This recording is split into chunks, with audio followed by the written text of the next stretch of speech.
Hi you guys, this is Andrea Swayne Martin, and we made a pot roast today in the crock pot. And I have all this wonderful broth and juice that I'm going to make into gravy. Now there's two types of gravy that I make. I make a gravy from roux, which is great when you don't have a lot of broth, but I also make gravy from broth, like this. And what I do is I take my grandmother's gravy maker. It looks just like this. I suspect it's from the 1950s, but I have, so what I'm going to do is I'm going to fill this up with a little cool water.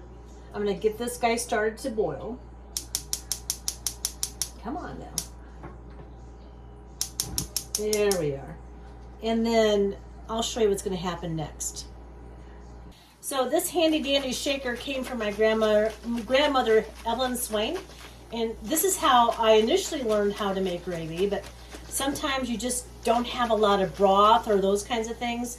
It's kind of a fantastic little deal from, I suspect, the 1950s, and it was, I think, a Tupperware.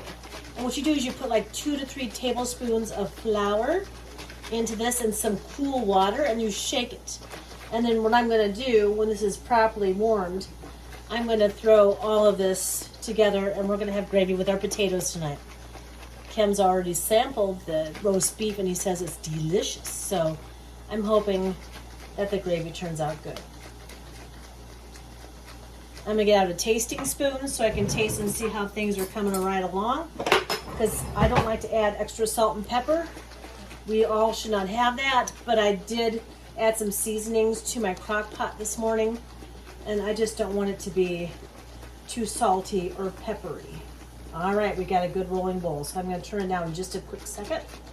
I've been sitting here shaking my flour mixer. Turn it down a tad more.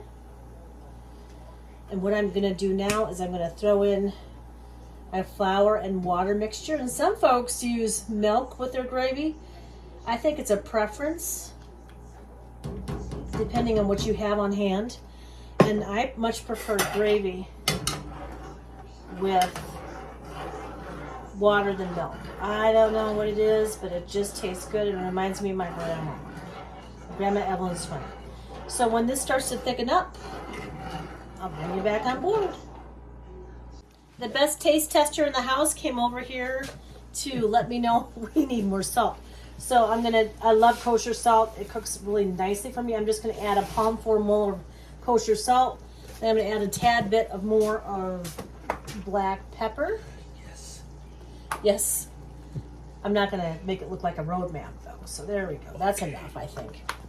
And you guys, with this, I don't cook with a recipe just because it was from my memories with my grandmother. And it works really good. Although I can cook gravy from a roux. Here it comes. It's almost there. About another minute or two. I'm going to turn you all off for just a second and continue on my process here. Hi, you fine folks. I'm done making gravy and roast and potatoes for the day. My taste tester says it's going to be really great, and I am Andrea Swayne Martin, and that's Ken Martin across the table for me, and I'm about ready to get a plate myself, but I hope you all have a great night. We'll talk to you later. Bye.